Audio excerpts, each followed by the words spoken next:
दिल टूटने के बाद भी यूपीएससी क्रैक नहीं हो रहा तुमसे, यानी कि यार सच्ची मोहब्बत नहीं की तूने। यहाँ पे एक महीने का खर्च देखा जाए तो 5 से 10 हज़ार रुपये के बीच में आता है, यदि आप शेयर में रहते हैं तब। रुक जाना नहीं तू कहीं हार के, भगवान के भरोसे कब तक बैठें, क्या पता भगवान भी हमारे भरोसे बैठे हों। नमस्कार दोस्तों, मैं हूँ शिवम दिवाकर। आज हम एक रूम में मौजूद हैं और ये 3 यूपीएससी एस्पिरेंट का रूम है जिन्होंने रूम को बनाया लाइब्रेरी। आखिर रूम को लाइब्रेरी उन्होंने क्यों बनाया? बहुत सारे यूपीएससी एस्पिरेंट लाइब्रेरी को ज्वाइन करते हैं, लेकिन इन लोगों ने रूम को ही लाइब्रेरी बना दिया और इसमें ही पढ़ते हैं। क्योंकि बहुत सारे यूपीएससी एस्पिरेंट ये कहते हैं रूम में पढ़ाई का माहौल नहीं बन पाता, इसलिए लाइब्रेरी जाना पड़ता है, लेकिन ये रूम में ही पढ़ाई करते हैं। आज आपको मिलवाने वाला हूँ उन होनहार यूपीएससी एस्पिरेंट्स से जो कहीं ना कहीं हमारे फ्यूचर के आईएएस हैं।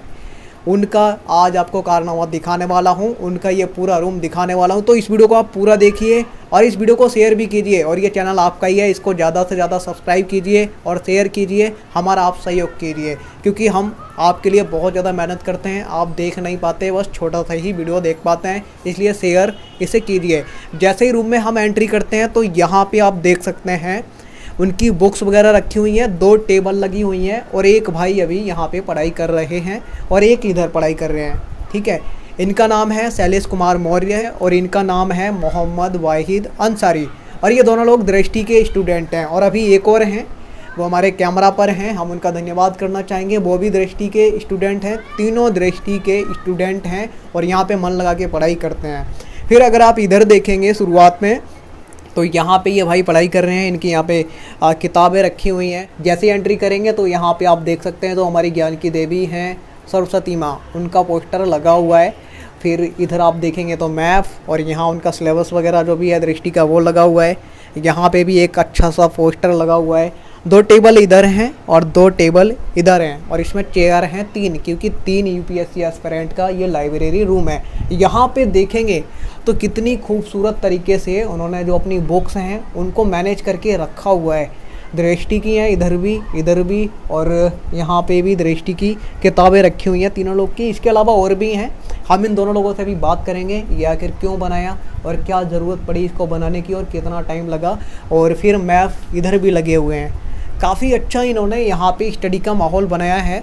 ऐसा वीडियो हमने एक और बनाया था शेखर भाई का, अगर वो आपने नहीं देखा है तो आपको लिंक डिस्क्रिप्शन में मिल जाएगा, उस पर क्लिक करेंगे तो आप उसको देखिए, क्योंकि उस रूम की दीवारें बोलती हैं कि आप पढ़ाई करो। ऐसा माहौल उन्होंने बनाया हुआ है, ऐसा ही ये रूम है। यहाँ पे भी आकर के ऐसा लगता है कि बस पढ़ाई करते रहो, खाना पीना कुछ भी याद नहीं रहता है। यहाँ पे फिर उनका टाइम टेबल लगा हुआ है, रुक जाना नहीं तू कहीं हार के, भगवान के भरोसे कब तक बैठें, क्या पता भगवान भी हमारे भरोसे बैठे हों। मेहनत भी कर रहे हैं। यहाँ उनका लैपटॉप, पेन रखे हुए हैं और महात्मा गांधी जी की एक किताब भी है MK गांधी, उसके बारे में सब कुछ अभी डिटेल से बात करने वाले हैं। तो दोनों लोग आ जाइए, हम दोनों लोग से बात करेंगे। आप दोनों लोग इधर आ जाइए। मैं यहाँ पे शैलेश कुमार मौर्य हैं और इधर हैं मोहम्मद वाहिद अंसारी। ये रूम को आपने ऐसा क्यों बनाया और क्या ज़रूरत पड़ी? क्योंकि हम जो है ऐसा रूम सेकंड टाइम देख रहे हैं, आप लोगों ने इसे क्यों ऐसा बनाया?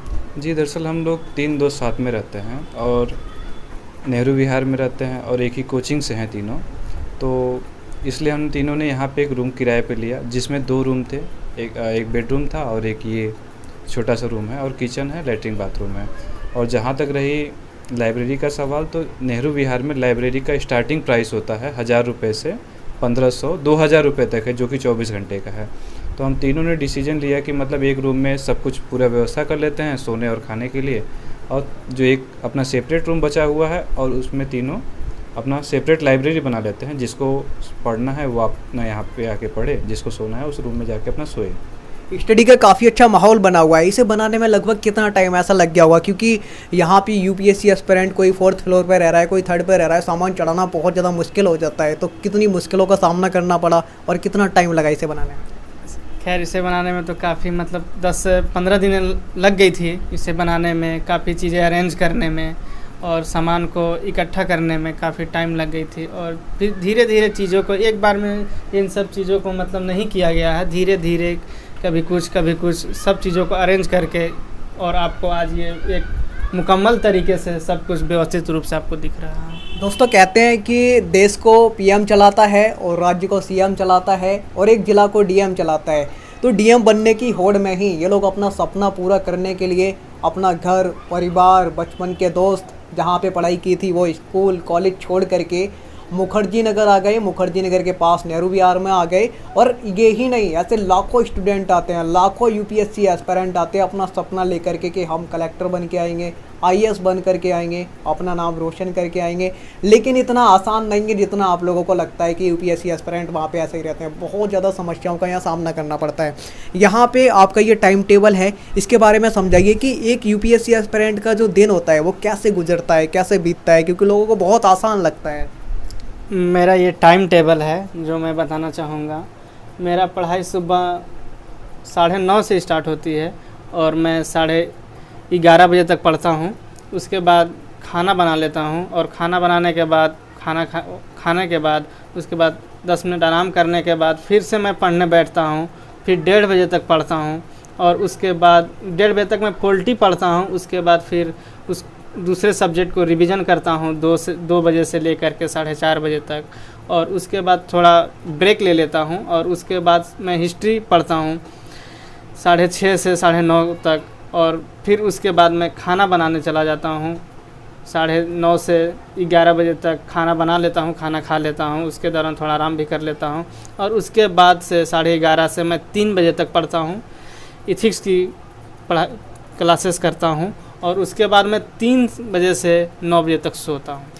एक यूपीएससी एस्पिरेंट का दिन का पता ही नहीं चलता, कब दिन हुआ कब रात हुई, यानी कि पूरे दिन पढ़ते रहते हैं, पता ही नहीं चलता। आपसे मैं जानना चाहूँगा यहाँ पे 1 महीने का लगभग टोटल जो खर्चा है रूम का कितना हो जाता है नेहरू विहार में? यहाँ पे 1 महीने का खर्च देखा जाए तो 5 से 10 हज़ार रुपये के बीच में आता है यदि आप शेयर में रहते हैं तब, नहीं तो 10 से 15 हज़ार के बीच में आता है यदि आप सिंगल रहते हैं। वर्तमान दौर में जैसे कि कोरोना चल रहा है इस समय, तो यहाँ के सारे जो मकान मालिक हैं उन्होंने अपने रेंट को आधा कर दिया है। जो 12,000 का रूम था वो 6,000 का।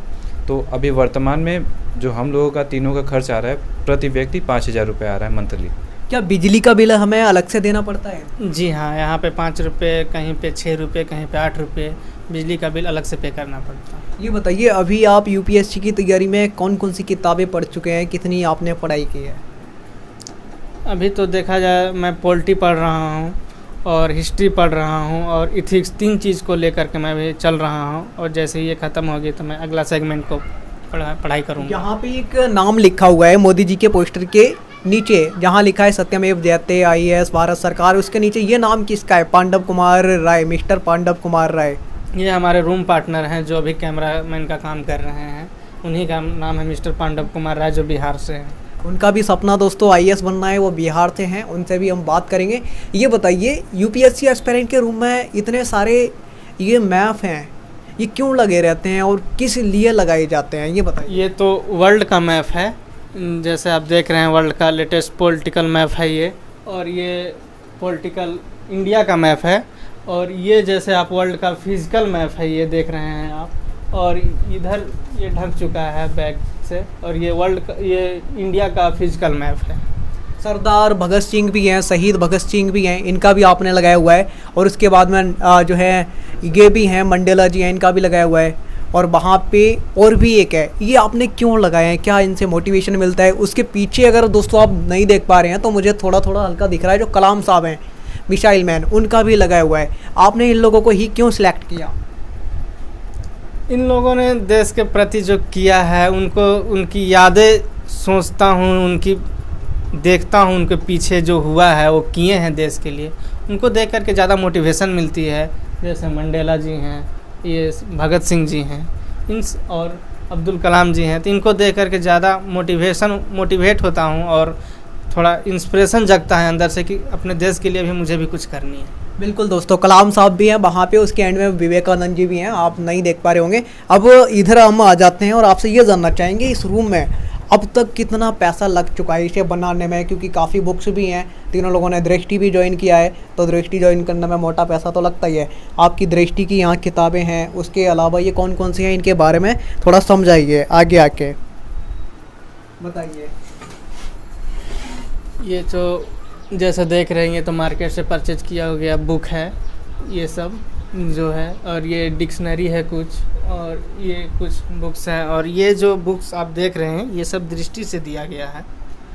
तो इसको अब तक इस रूम को ऐसा बनाने में, क्योंकि ये अलमारी वगैरह हैं सारी खरीदने में काफ़ी पैसा लगा होगा, कितना लगभग मोटा माटी लग चुका होगा पैसा? देखा जाए तो ये सबको बनाने में 10,000 के आसपास खर्च आ गया। उससे ज़्यादा आया होगा लगभग। बुक्स वगैरह सब ले करके देखा जाए तो उससे ये केवल बुक्स को सबको ले करके अगर इकट्ठा किया जाए पैसा पूरा, तो 30 से 40 हज़ार का सब खर्च आ चुके हैं। ये आइडिया कैसे आया कि हम इस रूम को एक लाइब्रेरी सा बना दें, इसमें ही बैठ के पढ़ेंगे, क्यों आया?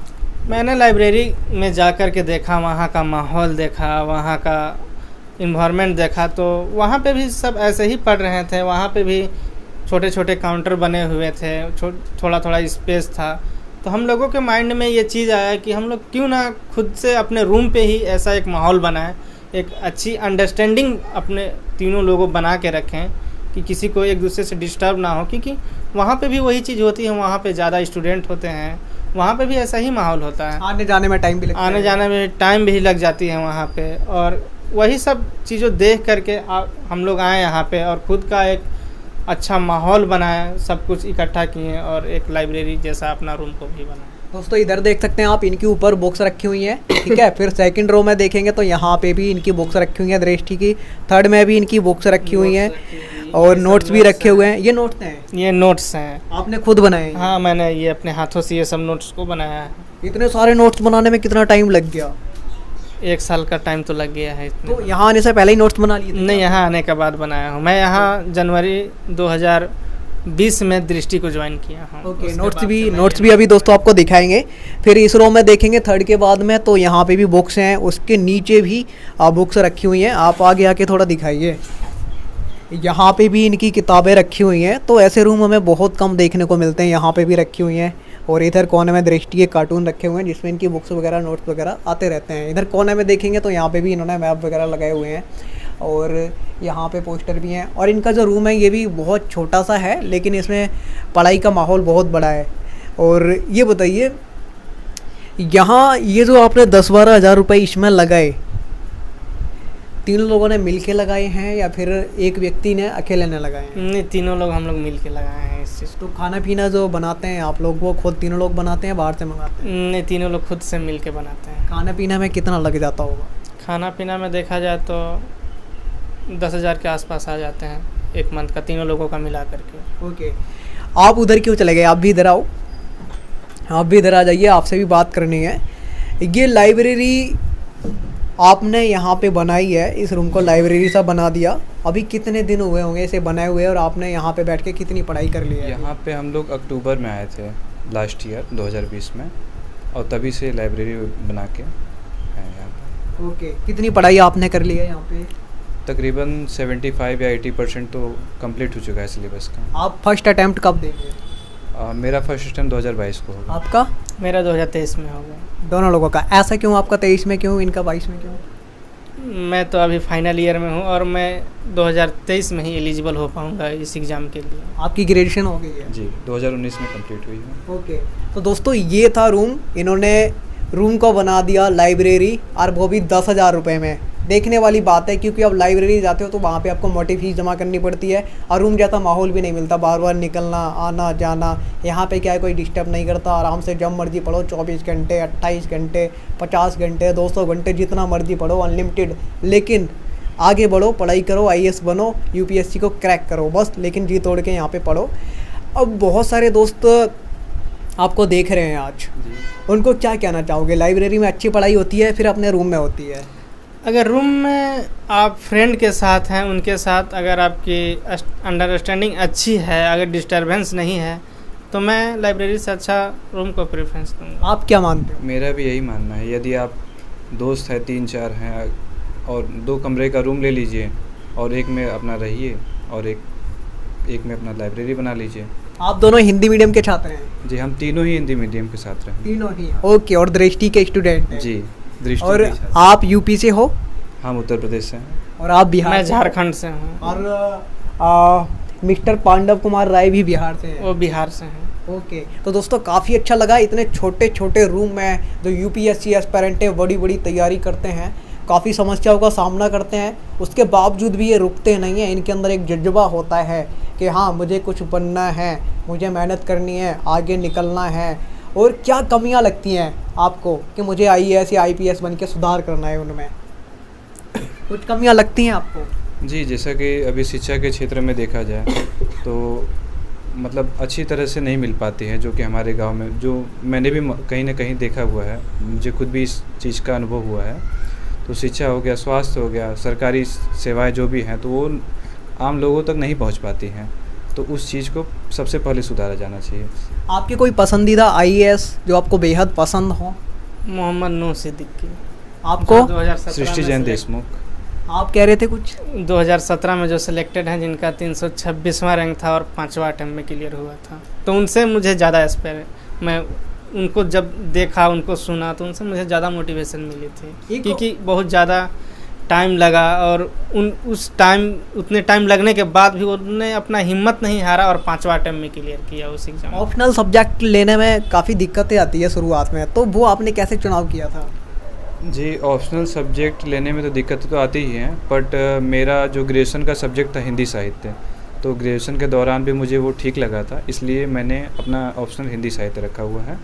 और जिन लोगों को ज़्यादा ही दिक्कतें होती हैं तो वो अपना जीएस का सब्जेक्ट पहले तो वो पढ़ें, और जो सब्जेक्ट उनको अच्छा लगे जीएस के चारों पेपर में से, उसको आप अपना ऑप्शन रख सकते हैं। आपका कौन सा कॉलेज था?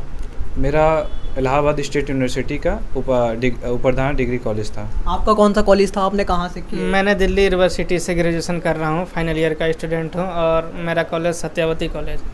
10th और 12th कहाँ से हुआ आपका? मैं 10th तक सीबीएसई बोर्ड का स्टूडेंट रहा हूँ, और 11 और 12 मैं स्टेट बोर्ड से, झारखंड से ही किया हूँ। ऐसा क्यों? पहले सीबीएसई से, फिर झारखंड से? कुछ दिक्कतें थी और कुछ फाइनेंशियल प्रॉब्लम थी, उसके वजह से मुझे सीबीएसई को छोड़ करके स्टेट बोर्ड की ओर झुका। आपने 10th और 12th कहाँ से किया है? जी, अपने होम डिस्ट्रिक्ट से किया, भदोही जिला से। ये बताइए, क्या यहाँ पे गरीब परिवार का जो छात्र या छात्राएं आकर के क्या तैयारी कर सकते हैं? ऐसा पॉसिबल है? क्योंकि मुझे नहीं लगता, बहुत कॉस्टली है। नहीं कर सकते हैं यहाँ पे आके, क्योंकि यहाँ पे और बगल में भी वजीराबाद हैं, गोपालपुर है, तो यहाँ पे नेहरू विहार से वहाँ पे सस्ते रूम मिलते हैं, तो वहाँ पे आकर के वो रह सकते हैं, तैयारी कर सकते हैं, यहाँ से कम बजट में वो रह सकते हैं। जो नोट्स बुक मिलती हैं हमें, बहुत सारी जो हमारी नोट्स बुक होती हैं जिसमें हम नोट कर लेते हैं, और बहुत सारी बुक्स हमें मिलती है जब हम कोचिंग ज्वाइन करते हैं, तो वहाँ से तो आप कौन सी बुक्स पढ़ना पसंद करते हैं और कौन सी पढ़ते हैं? जो कोचिंग से मिलती हैं वो, या फिर आप मार्केट से भी खरीद लेते हैं एक्स्ट्रा? अभी तो फ़िलहाल में हम जितनी भी कोचिंग के द्वारा प्रोवाइड की गई हैं नोट्स, अभी वही पढ़ रहे हैं, क्योंकि जो हमें क्लासेस में सर के द्वारा बताई जाती हैं वो सारा चीज़ इसमें नोट्स में मिल जाता है, इसलिए हमको थोड़ा अच्छा फील होता है पढ़ने में।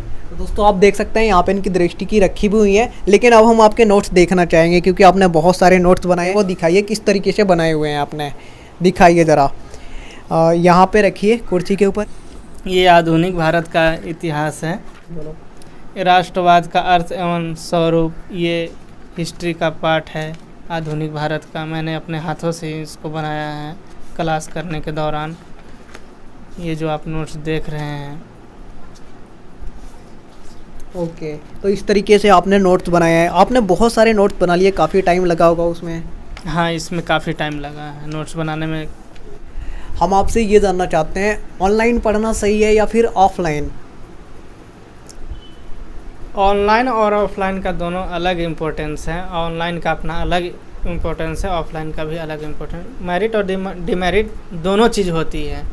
जहाँ तक मेरा मानना है ऑनलाइन क्लासेस की, तो वहाँ पे चीज़ों को एक बार नहीं 2 बार 3 बार हम देख सकते हैं। अगर एक बार में समझ ना आए तो उसको रोक करके, और नोट्स बनाने में मुझे काफ़ी मदद मिली ऑनलाइन क्लास के माध्यम से, क्योंकि ऑफलाइन में वैसा नोट्स मैं शायद नहीं बना पाता जैसा मैं ऑनलाइन में नोट्स बनाया हूँ।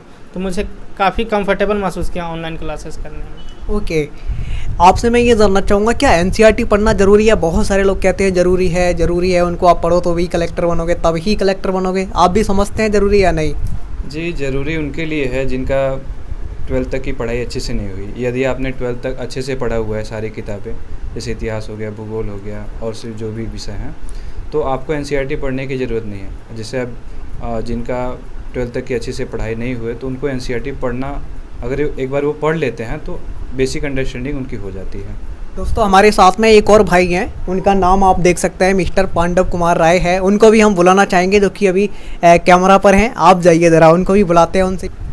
तो दोस्तों अब तक जो हमारा वीडियो रिकॉर्ड कर रहे थे वो थे ये भाई साहब। अब इनसे बात करते हैं क्योंकि ये भी यूपीएससी की तैयारी करने के लिए बिहार से आए हुए हैं। कहा जा रहा है कि इस रूम को बनाने में आपका ज़्यादा योगदान रहा है, और आपके माइंड में, आपके दिमाग में ये ख्याल कहाँ से आया? नहीं, ऐसा कुछ नहीं है। ये इन सब का थोड़ा सा बढ़ा चढ़ा के हमें कह रहे हैं, ऐसा कुछ नहीं है। तीनों का योगदान है बस।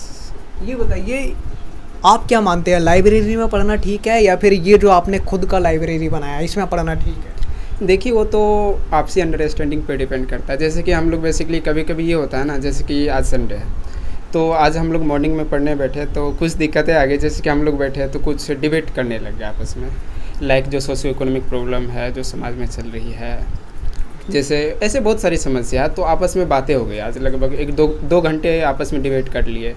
तो ये लाइब्रेरी में नहीं होती है। यदि आपसी अंडरस्टैंडिंग अच्छी हो तो फिर रूम ही ज़्यादा बेहतर होता है ना। मिस्टर पांडव कुमार राय की ग्रेजुएशन कहाँ से हुई है, 10th और 12th कहाँ से हुई है? जी, मैं अपने होम डिस्ट्रिक्ट सहरसा से किया हूँ। तीनों लोगों में से खाना कौन बनाता है? कभी ऐसा तो नहीं होता यार मैं नहीं बनाऊंगा, मैं नहीं बना रहा, लड़ाई तो नहीं करते आपस में? नहीं, ऐसा कुछ नहीं होता। हम सभी मिलजुल के कर लेते हैं। जैसे कि कभी मेरा नहीं बने, कुछ करने का मन हुआ, भाई आप कर लो। तो चीज़ें अंडरस्टैंडिंग काफ़ी अच्छी है हम लोगों की, तो कोई दिक्कतें कभी नहीं हुई, आज तक कभी नहीं हुई है। हम आपसे एक चीज़ और जानना चाहेंगे, जब हम कमरा किराए पे लेते हैं तो हमें उसमें छोटी सी चीज़ हमें खुद खरीदनी पड़ती है या फिर कमरे में ही मिलती है? बहुत सारे न्यू एस्पेरेंट हैं, उन्हें पता नहीं होता है, वो सोचते हैं पीजी में जैसे मिलता है वैसे यहाँ पे ही मिलता होगा। भाई कमरे में ना कुछ नहीं मिलता है। जैसे कि हम लोग यहाँ पे आए थे तो बस केवल रूम सारी चीज़ें हम लोगों को अरेंज करनी हुई, तो हम लोग किए भी। और धीरे धीरे, जैसे कि एक दिन से अचानक से तो नहीं होता ना, जैसे कि कुछ बेसिक नीड्स होती है, पहले उसे ले लो, टेबल चेयर हो गया, पढ़ाई स्टार्ट करो। जैसे संडे आ गया, पहुँचने के लिए फर्स्ट सीढ़ी पे पैर रखना ही पड़ता है। तो उसी तरह से इस रूम को भी बनाया गया है। धीरे धीरे चीज़ों को इकट्ठा करके इतना चीज़ों को अरेंज किए हैं, तब जाके ये आज एक मुकम्मल लाइब्रेरी के टाइप बन चुके हैं। दोस्तों आशा और उम्मीद करते हैं इन तीनों भाइयों का जल्दी से सिलेक्शन हो। आप भी दुआई कीजिए, आप भी हमारा एक परिवार हैं, परिवार का हिस्सा हैं। आप दुआई कीजिए, हमारी भी पूरी दुआएं हैं। अब तो घबरा के कहते हो कि मर जाएंगे, और मर के भी चैन नहीं आया तो किधर जाएंगे। और इसके बाद मैं एक और शेरो शायरी बोलना चाहूँगा। खुदी को कर बुलंद इतना हर तकदीर से पहले, खुदा खुद पूछे बंदे से बता तेरी रजा क्या है। और एक और शायरी के साथ मैं अपनी बातों को ख़त्म करना चाहूँगा। हर शीशा टूट जाता है पत्थर की चोट से, पत्थर ही टूट जाए वो शीशा तलाश कर। बहुत सुंदर दोस्तों, खुश भी रहना बहुत ज़रूरी है, तैयारी के साथ साथ खुश रहना भी बहुत ज़रूरी है। और कहते हैं ना कि मेहनत इतनी खामोशी से करो, सफलता आपकी शोर मचा दे। आप क्या कहना चाहते हैं? जी बस ज़्यादा कुछ नहीं। मैं एक शेर सुनाना चाहूँगा जो कि मेरी खुद की लिखी है। पंख पाकर भी आसमां से बगावत नहीं की तूने, तो फिर परवाज़ दिलाने वाली कोई हरकत नहीं की तूने। पंख पाकर भी आसमां से बगावत नहीं की तूने, तो फिर परवाज़ दिलाने वाली कोई हरकत नहीं की तूने। दिल टूटने के बाद भी यूपीएससी क्रैक नहीं हो रहा तुमसे, यानी कि यार सच्ची मोहब्बत नहीं की तूने। भी ज़रूरी है, अपने आप को मोटिवेट रखना भी ज़रूरी है। खुश रहोगे तब आप अच्छे से और पढ़ाई कर पाओगे। IAS बनना है और आगे निकलना है, तो ये लोग लगे हुए हैं, इनका सपना एक दिन ज़रूर पूरा होगा, मेहनत पूरी कर रहे हैं। आज की वीडियो में इतना ही। जय हिंद, वंदे मातरम।